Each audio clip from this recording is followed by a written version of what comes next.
Speaking of Donald Trump, he's been issued with a gag order now after he lashed out at the clerk that's dealing with this fraud case in New York. And you've now had Trump's former accountant testify as the government's first witness, claiming that financial statements he prepared for the Trump organisation were largely based on self-reported figures. You know, I just at this point, we talked about this last week.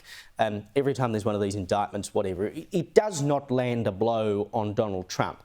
But in this case, we're not talking about the people he has supposedly defrauded coming after him. They haven't raised any particular issue. He paid all his debts, he paid his interest. This is essentially the state going after him for what reason?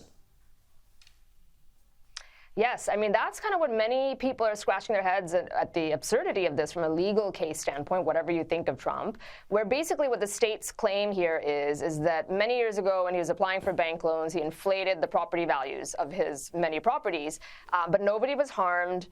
The banks received all of those loans paid back along with interest. They are not plaintiffs in this, as you pointed out. They're not complaining. They're saying they're good. They're not at all involved in this case. But the state is saying that some harm occurred or there's a legal violation that occurred because you inflated your property values. And the problem is that while it does bounce off him, Caleb, politically, like every time this happens, he just seems to gain 5 more points in the polls politically.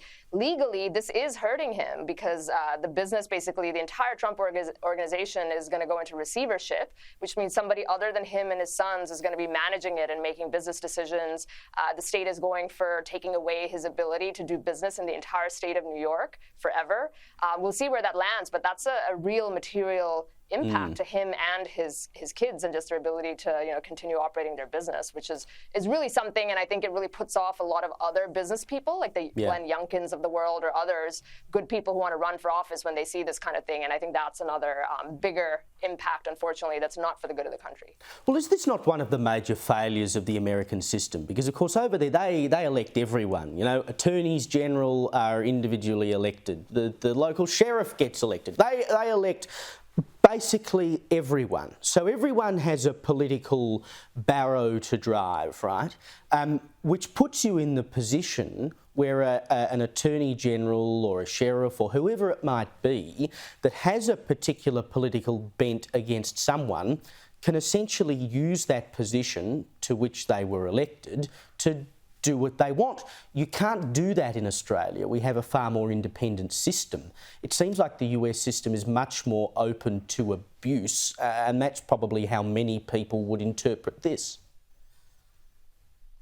Yeah, I think, it wasn't intended that way, and there's a trade-off between being elected or appointed. We do have some judges in some states that are appointed and others it's elected, but the idea, I guess, is that you're much more giving power to the people, and they can choose down to the most local levels of government who they have. And that works great until the country is very, very divided, where we are now. So maybe it was great for the first 200 years or so of the Republic, but you're seeing a different time now where another side of that that's not potentially what the framers envisioned is coming to light more and more. Well, let's go from the ex-president, or the potential next president, actually, of the US again. We'll go to the current president. His son, Hunter Biden, has pleaded not guilty to federal gun charges today in Delaware. Now, he's facing up to 25 years in prison for charges of lying about his crack cocaine use on application forms for a gun he purchased in 2018. So he's pleaded not guilty, but we've all seen the photos, haven't we, Kosha?